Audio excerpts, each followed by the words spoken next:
Hello everybody, welcome back to the Huddersfield Town preview show. We're in the manager's office at the Accu Stadium.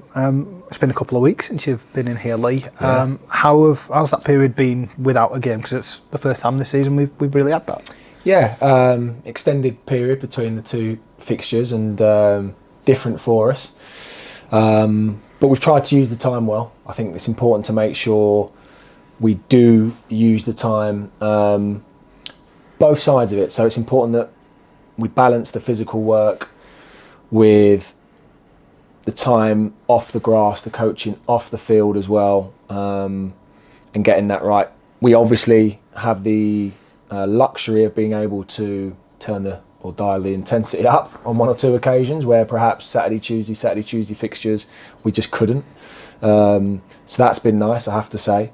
And also blending that and balancing that with spending the time in the classroom with the players, and individually, and in small groups as well, actually, because we've had that, again, that luxury to do that, to be able to get a sense of, okay, these things are important to us, or what collectively do we need to look at.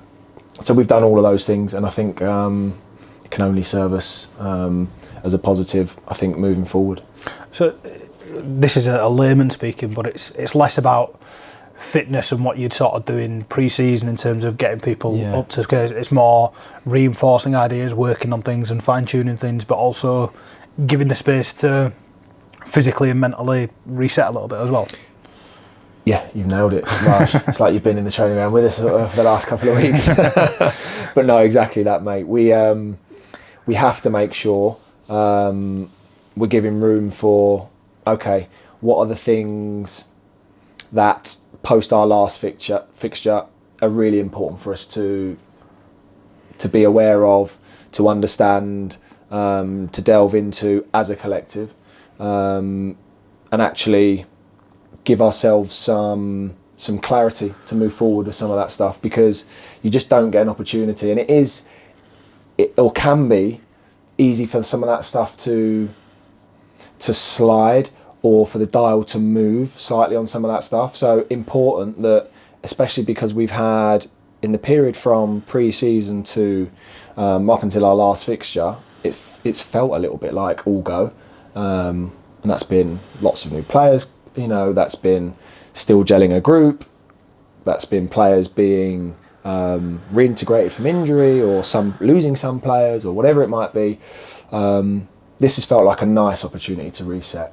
And again, like you mentioned there, that's on field, off the field, physically, mentally, really important and great for us to be able to check and challenge each other, and for me to be able to really dive into, as I say, individually, small units, collectively, into the group mentality, psychology, as well as getting a real good opportunity to just train hard. So all of that stuff, just really good.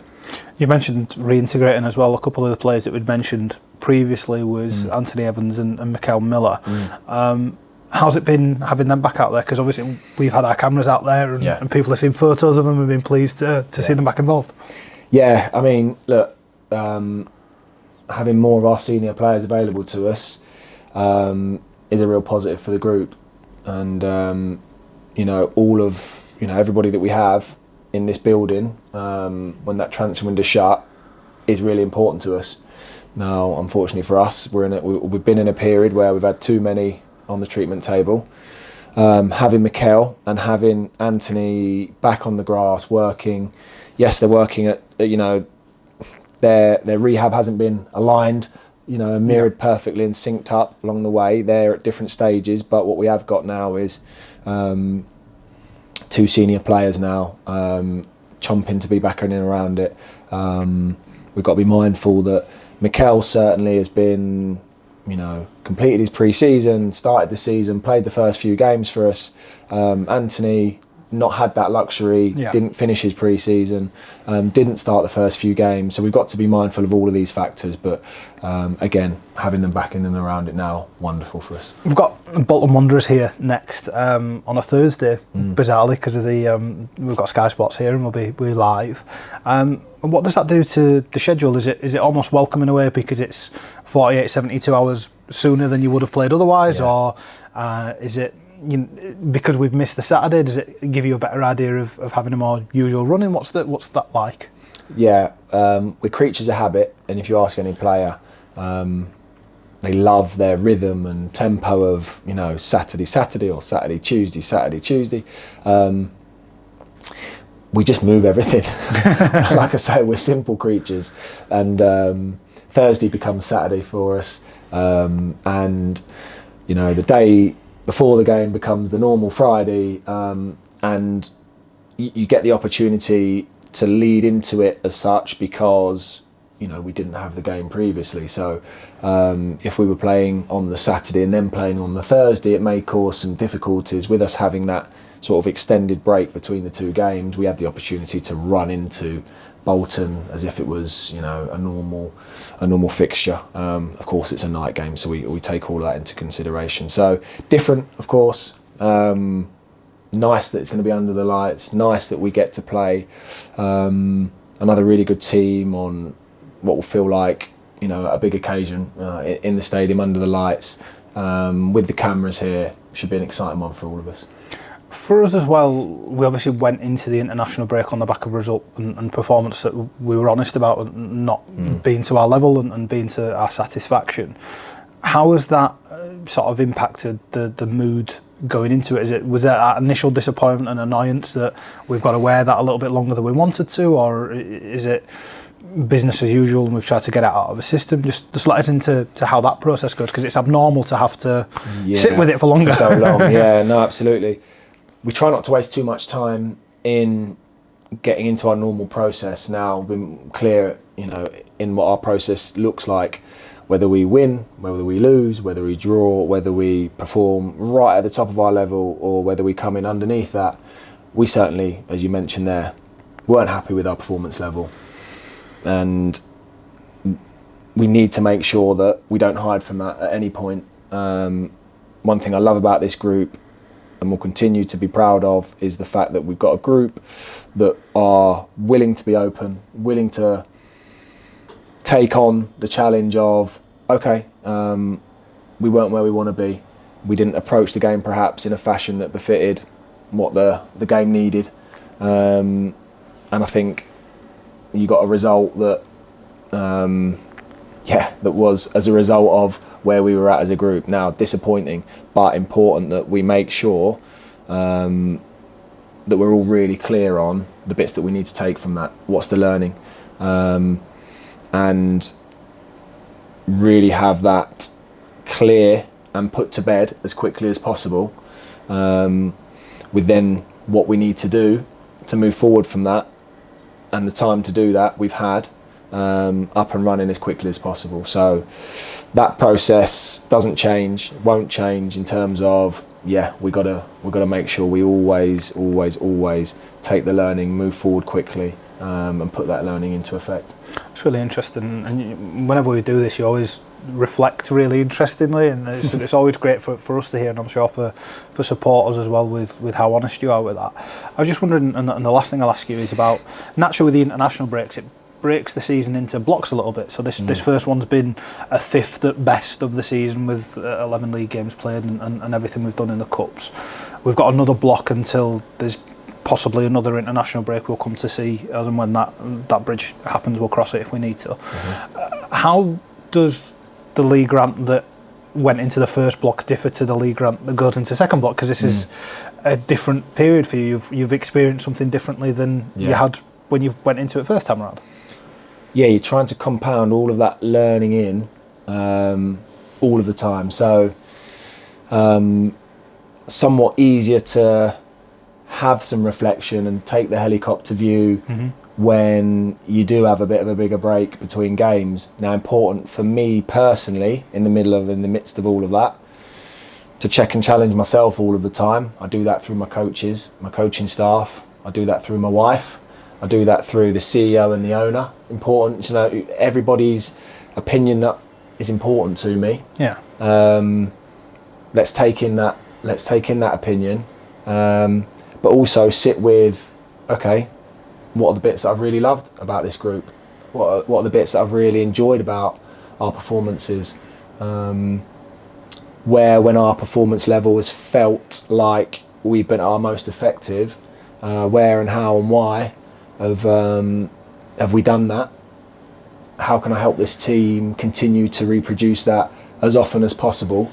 Because we're realists, and I'm a realist in that I know that I don't think any manager ever has come off of a pitch and said my team were faultless in every action, in every moment, for 90 plus minutes. I don't think it's ever happened in a football pitch, but there's no harm in striving for it. I certainly will be striving for it, and I know my team certainly do.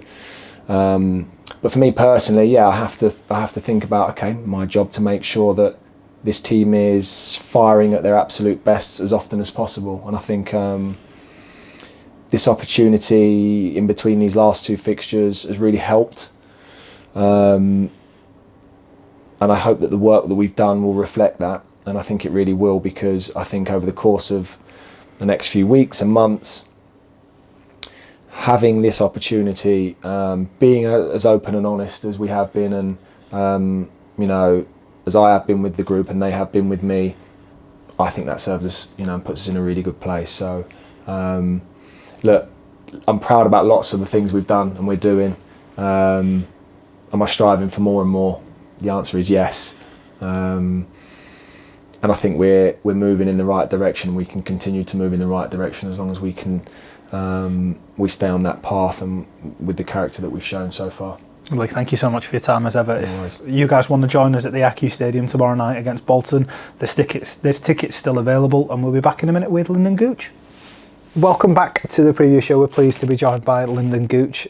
Lynden, odd couple of weeks without games. They've been coming in thick and fast at the start of the season. How have the last couple of weeks gone for the group?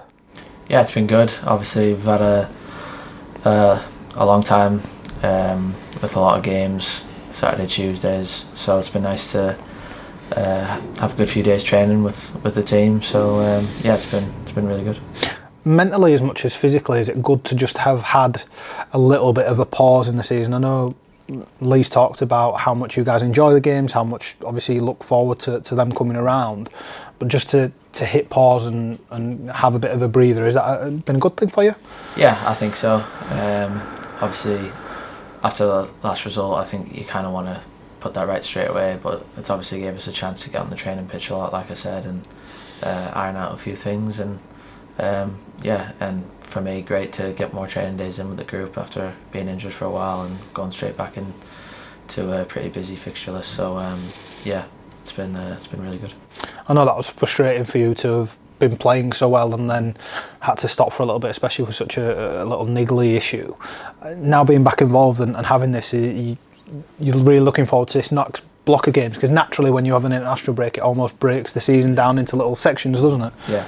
No, yeah, it's obviously it was frustrating, yeah, when you're in a good reign of form, and I felt I was just getting better and fitter and stronger, and then that happens. But yeah, it's football. I've been through it before, and like I say, I'm glad to be back and hopefully contributing to the team and get some more wins on the board. For you personally as well, the supporters have really taken to you, and you're no stranger to playing against town. I think people have always appreciated you being a good player, and we've played you in the Championship more than anywhere else.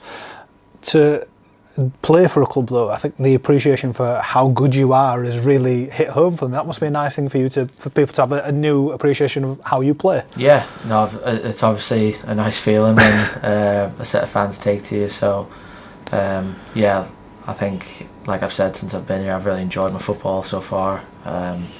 Obviously the injury was disappointing, but yeah, like you say, the fans have took to me, and I just want to try and repay that faith and make sure it brings success. So I think we all know what we want this season, and I think for me to just be enjoying my football and playing a lot of games, I think, is the main thing, and I think hopefully the club will see the best of me.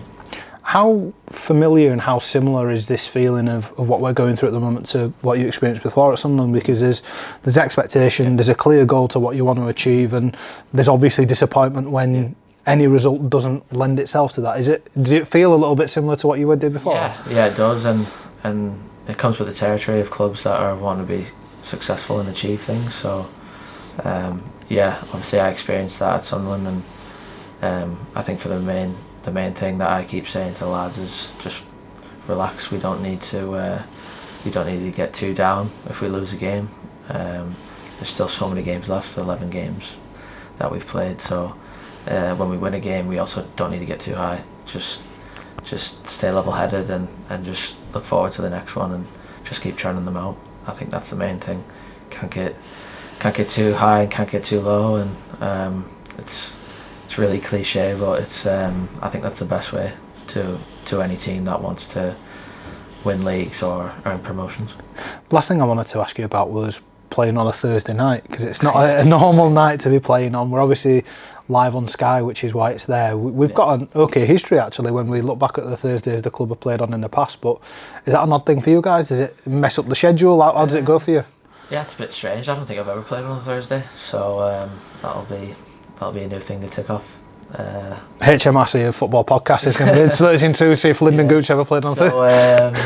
I don't think I have off the top of my head, so yeah, it's a bit strange, but it is what it is. Hopefully we get a good result under the lights and everyone can enjoy the weekend. Is 8 o'clock, is that too late for the wife and kids to come, or? No, they've been to a few 8 o'clockers. They've been to they went to City the other week as well, and Doncaster, so nice. Yeah, let's leave it up to them if they want to go. Lynden, thank you so much for your time and best of luck tomorrow night. Nice one, thanks.